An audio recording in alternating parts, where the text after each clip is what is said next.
салом бинандагони азиз, имрӯз 29 ноябр аст ва ин барномаи хабариву таҳлили ахбори озодӣ. Ба мавзӯи асосии барнома таваҷҷӯҳ кунед. таъқиби бераҳмонаи эътирози осоиштаи мухолифини ҳукумат президенти Гурҷистонро дар раҳпаймоӣ ҳузур дошт ба ғазаб овард.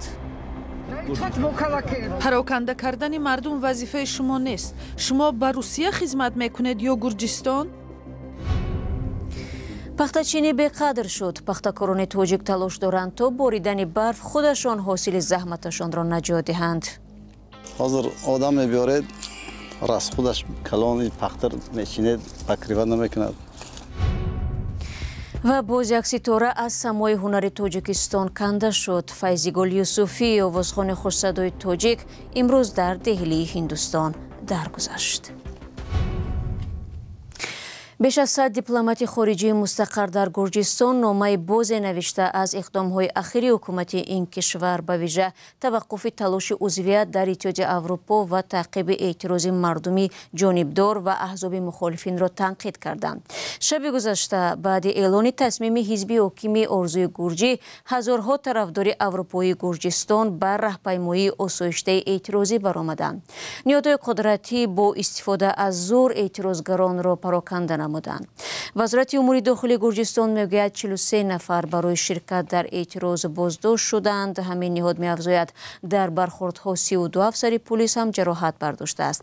ҷои ёдоварист ки узвият дар Иттиҳоди Аврупо дар сарқонуни Гурҷистон дарҷ гардидаву эътирозгарон аз ҷумла президенти ин кишвар иҷрои онро талаб кардааст. Каюмар Сиатто гузориш медиҳад. мақомоти Гурҷистон субҳи 29 ноябр бо истифода аз обу гази ашковар эътирозгаронро аз назди бинои парлумони ин кишвар дур карданд. дар натиҷа як идда рӯзноманигорон аз ҷумла хабарнигори радиои озодӣ ҷароҳат бардоштанд. шоми рӯзи панҷшанбе сарвазири Гурҷистон Иракли Кобахидзе эълон кард ки ин кишвар музокиротро барои узвият дар Иттиҳоди Аврупо то соли 2028 ба таъхир мегузорад ва ҳамчунон аз гирифтани грантҳои буҷетӣ аз иттиҳод даст мекашад. баъд аз интихоботи моҳи октябр ки бо пирӯзии эътилофи Орзуи Гурҷӣ хотима ёфта, гурӯҳи ҳоким аксар курсиҳои парлумонро ишғол намуд, мухолифони ҳукумат ва давлатҳои ғарбӣ Орзуи Гурҷиро бо тақаллуб дар овоздиҳӣ ва имкон додан ба афзоиши нуфузи Русия муттаҳам карданд. рӯзе пеш дар Тбилисӣ ба нишони ҳамдилӣ бо мухолифин президенти Гурҷистон Саломе Зурабишвили ба эътирозгарон ҳамроҳ шуд. пароканда кардани мардум вазифаи шумо нест. шумо ба Русия хизмат мекунед ё Гурҷистон? шумо ба саволи президент ҷавоб намедиҳед. сипарро поин кунед. шумо дар бораи худу кишвару фарзандонатон фикр намекунед? Гурҷистон дар соли 2023 мақоми нозирро дар Иттиҳоди Аврупо касб кард, вале моҳҳои охир ба вижа баъд аз қабули қонуни баҳсбарангез дар бораи агенти хориҷӣ, равобити Тбилисӣ ба Брюссел сард шудааст. ба қавли мунаққидон, ин қонун имкон медиҳад ки расонаҳо ва кормандони созмонҳои иҷтимоӣ бо хидмат ба хориҷиён айбдор карда шаванд. ҳукумати Иёлоти Муттаҳидаи Амрико дар моҳи июл тасмим гирифт ки тақдими $95 миллион кӯмак ба ҳукумати Гурҷистонро мутаваққиф кунад. он замон Вашингтон ҳушдор дод ки ин кишвар дар ҳоли беруншавӣ аз роҳи демократик қарор дорад. рӯ меорем ба мавзӯи дигар. санҷишҳо нишон додааст ки сифати алоқаи мобилӣ ва интернет ҳатто дар баъзе аз маҳаллаҳои шаҳри Душанбе қонеъкунанда нест. муштариён шикоят доранд ки бо қатъ шудани нерӯи барқ интернет ҳам маҳдуд мешавад. Бексабур, сардори хадамоти алоқаи Тоҷикистон, дар як ҷаласа бори дигар аз кори ширкатҳои мобилӣ интиқод карда ҳушдор додааст ки агар вазъ беҳтар нашавад, иҷозатномаашон бекор ва ба ҷавобгарии ҷиноӣ кашида мешаванд. Абдулғани Абдулваҳоб ва Шаҳлои Абдулло ин мавзӯъро пайгирӣ карданд. خدمات علاقه تاجیکستان از صفت خدمترسانی‌های شرکت‌های مبیلی اظهار نارضایی نموده آنها را هشدار داده است که در حالت بهتر نشدن صفت اینترنت و علاقه اجازتنامه آنها بیکار کرده می‌شود. بکسبور سردار خدمات علاقه روز 26 نوامبر در جلسه با حضور نمایندگان شرکت‌های مبیلی گفته است صفت علاقه در کشور قانع کننده نیست. سنجش‌ها نشان دادند که حتی در بعضی از محله‌های شهر دوشنبه سطح خدمترسانی به طلبات جوابگو نمی‌باشد. برق باشه ها بملال میشه، برق نشد با ویران میشه، سوس میشه، نمیشه و همین خیلی هسته. جای ما در دوشنبه شاه منصور دو زندگی میکنه. پرسش سر راهی رادیوی آزادی نیز نشان داد که این مشکل در منطقه های دیگر کشور نیز وجود دارد. قوای برق خاموش میشود، کار نمیکند. تماما کار نمیکند. اگر سویت باشد چی؟ باشه کار میکنه که پس 4G 3G میشه بسیار. این در حالت سویت بدن. سویت که مر تماما کار نمیکنه. زنگ زده میشود یا؟ زنگ زده میشود. لیکن اینترنت نیست. مشکل سرعت پست اینترنت و صفت نامناسب خدمت‌رسانی‌های شرکت‌های موبیلی با وجود تنقیدهای رئیس جمهور کشور امامعلی رحمان و بحث وکیلان در پارلمان هنوز هم حل خود را نیافته است. در خدمات علاقه حاضر نشدند مسئله را شرح دهند. مسئولان شرکت‌های موبیلی نیز نخواستند در این باره با ما صحبت کنند. با گفته رستم گلوف، کارشناس فناوری‌های نوین، یکی از سبب‌های اساسی نبودن انتخاب آزاد و رقابت در بازار علاقه میباشد. رقابتی طبیعی که در این ساحه پیشتر بود و عین زمان متاسفانه کم شده است، همین نبودن رقابت علاقه سبب هوسمندی نداشتن خودی شرکت ها می شود. علاوه بر این، شرکت وقتی که مبلغ خود را برای خریداری کردن تکنیک و تجهیزات نو صرف می کند و باید که یک کفالت داشته باشد که قاعده های در بازار بوده هر روز عوض نمی شوند و آن مبلغی که صرف می کند برای خریداری کردن تجهیزات در نتیجه جاری کردن خدمت رسانی های نو می تواند آن مبلغ را برعکس کار کند گیرد و برای آن که این گونه کفالت باشد پیش از هم باید که بازار آزاد باشد و قاعده های فعالیت در این ساحه روشن و شفاف باشد.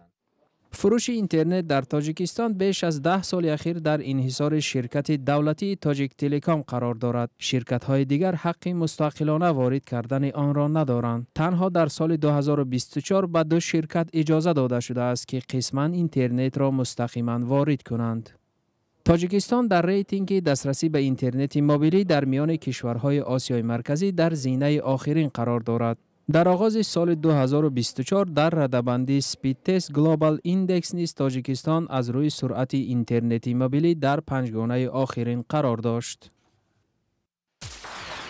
ای هموطنی عزیزتر از جان، ای یوسف امروزین کنعان، بیرون ز وطن چی حال دارید؟ بیا و از روزگارت ما را آشنا کن. بینندگان عزیز، اگر شما دور از تاجیکستانید و از نازکی‌های مهاجرت آگاه هستید و می‌خواهید دیگران نیز بدانند، پس این برنامه برای شماست. روزگار مهاجر، مطابق شوی به محیط نو، قصه‌های انسانی و سبق‌های حیاتی. شما برنامه اخباری رادیو آزادی را تماشا دارید. کمیته حالت‌های فوق‌العاده تاجیکستان خبر داده است که شروع از امروز هوا سرد و نامساعد می‌گردد، بارش برف و باران شدید پیش بینی شده است. این هشداری مقامات در حالی است که تا حال کشاورزان تاجیک به خصوص پختکاران حاصل خود را پررجم نآوردند. برخی از آنها میگویند امسال با مشکل چیدن پخته روبرو گردیدند. با این حال تقدیر حاصل آنها چه می‌شود؟ فرزان محمدی پرسجو کرد. صاحبان خواجگی دهقانی حبیب الله بابا در ناحیه جبار رسولوف تلاش دارند هر چه زودتر حاصل پخته خود را جمع آورند تا در سرما نماند و مهنت یک ساله‌شان برباد نرود. آنها امسال در حدود 1 هکتار پخته کاشتند و میگویند اکثر حاصل خود را با کمک پیوندانشان جمع آوری میکنند. حرکت ایرتگشون ادا قilish. حرکت داریم که تا پگاه همه حاصلمان را جمع آوری کنیم. یکم و دوم حاصلمان را خودمان چیدیم. حالا سومش را نیز با زن و فرزندانمان چیده ایستاده‌ایم. پگاه به انجام میرسانیم. وضع دیگر پختکاران در ناحیه مسجان نیز چنین است. سهمداران خواجگی دهقانی آسادبک در این ناحیه میگویند هرچند نرخ پخته‌چین‌ها را بلند کردند ولی حالا خودشان به چیدن آن مشغولند. حالا هوا سرد است. هیچ کس نمیبراید. نرخش را تا 1.5 سومانی برداشتیم. در چینش اول گروه از دختران محله امان آمده بودند. آن وقت نرخ 1 سومانی بود. حالا با خش و تبار حاصل باقی مانده را چیده ایستاده ایم. دیگر دهقانان میگویند نرخ پخته امسال نیز پست است و این حالت آنها را مجبور کرده است که از مهنت دیگران استفاده نبرند. ба гуфтаи онҳо имсол қимати 1 кило пахта аз 6 то 7 сомонӣ аст ки ин нарх деҳқононро қаноатманд намекунад. инҷа ҳозир ҳар як кас саҳмдор ҳар як кас саҳми худаш мешинад. ҳозир одам мебиёред расхудаш калони пахтар мечинед покрива намекунад. бораи ҳамин маҷбур худмон мечинем чӣ мекунем дига. кишоварзоне ки пахтаҳояшон пурбортар шукуфтааст тавонистанд бо роҳи ҳавасмандгардонӣ пахтачинҳои зиёдро ҷалб намоянд. деҳқонони хоҷагии деҳқонии ҷумъа одина мегӯянд имсол камбуди пахтачинҳоро ҳис накарданд ва 8 гектар пахтаашонро саривақт чида истодаанд. аксари коргарон ва пахтачинҳо дар майдонҳои пахта занон ҳастанд. мо чинакчимона падарка додагиям чинакчи ҳамин хоҷагимона мо якм чинак сентнер баланд ва чинакчимон раис вилоят падарка дод. масъулони мақомоти маҳаллӣ, таълимгоҳ ва дигар соҳаҳои давлатӣ имсол аз лаҳзаҳои зиёди пахтачинии кормандонашон бо роҳи ҳашар ба намоиш гузоштанд. пахта ё панба яке аз бахшҳои асосии иқтисоди тоҷикистон аст. раёсати кишоварзии вилояти суғд мегӯяд бо роҳи фаҳмондадиҳии густарда имсол кишти пахтаро дар шимоли тоҷикистон беш аз 7000 гектар афзоиш доданд, вале деҳқонон баҳори имсол аз кишти маҷбурӣ шикоят доштанд. эҳтимол аз даромади каму ночиз гирифтанашон пешакӣ огоҳ буданд. ҳамакнун дар баробари наздик шудани фасли зимистон кумитаи ҳолатҳои фавқулоддаи тоҷикистон хабар дод ки ҳаво хеле сард мешавад ва бориши борону барф пешгӯӣ мегардад. вале мушоҳида мегардад ки дар баъзе аз киштзорҳои вилояти суғд пахта начида мондааст, ҳолате ки барабас рафтани машаққати деҳқонон пешгӯӣ мегардад. фарзон муҳаммадӣ, радиои озодӣ, ноҳияи ҷаббор расулов. гузориши фарзон муҳаммадӣ буд. файзигул юсуфӣ, овозхони маъруфи тоҷик, рӯзи 29 ноябр дар шаҳри деҳлӣ даргузашт. ӯ 50 сол дошт ва дар солҳои охир аз дарди сару қалб ва фишорбаландӣ шикоят мекардааст. хабари даргузашти ин хонандаи хушсадо дӯсти ӯ рӯзноманигор ва таронанависи тоҷик Орзу Исоевро дар суг нишонд. хабари марги Файзигул маро ғофилгир кард.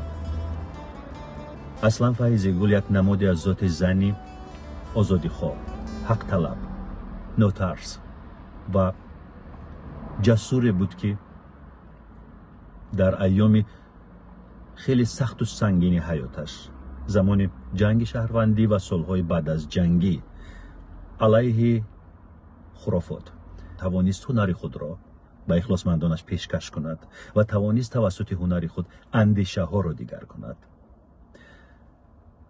то охир ҳамин гуна як инсони муборизу устувор дар ақидаи худ боқӣ монд. зиндагӣ хеле пурфоҷиа ва пурмоҷаро дошт. ёдам ҳаст дар яке аз мусоҳибаҳо дар барномаи ногуфтаҳо зикр карда буд ки солҳои норомӣ ҳатто силоҳбадастон ба хонааш даромаданд ва аз туфанг шилик карданд, захм бардошт аз пояш. ва ман ҳамеша аҳсан мехондам ба он қудрату иқтидоре ки рӯҳи Файзигул дошт. ҳамеша фикр мекардам ки ин маризиро низ ӯ мағлуб мекунад. вале сад афсӯс, хоҳишҳои мо дигар аст, қонунҳои зиндагӣ дигар аст. худо раҳматаш кунад.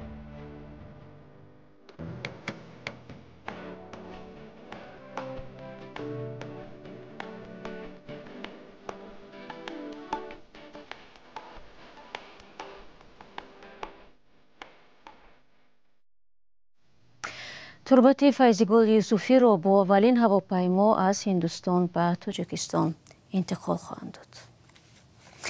дӯстони азиз, фурсате ки дар ихтиёр доштем анҷом ёфт. ташаккур аз якояки шумо ки то поёни барнома моро тамошо кардед. албатта хабарҳои аз ин бештару чун ҳамеша шумо азизон метавонед дар вебсайти озодӣ.орг ва саҳифаҳои радиои озодӣ дар фейсбуку, инстаграм, иксу, телеграм, тиктоку, ютуб дастрас кунед. агар шумо ҳам хабаре доред барои мо бигӯед. дар ду рӯзи оянда бароятон истироҳати хуб мехоҳем. худро эҳтиёт кунед азизон ва худо нигаҳдорад.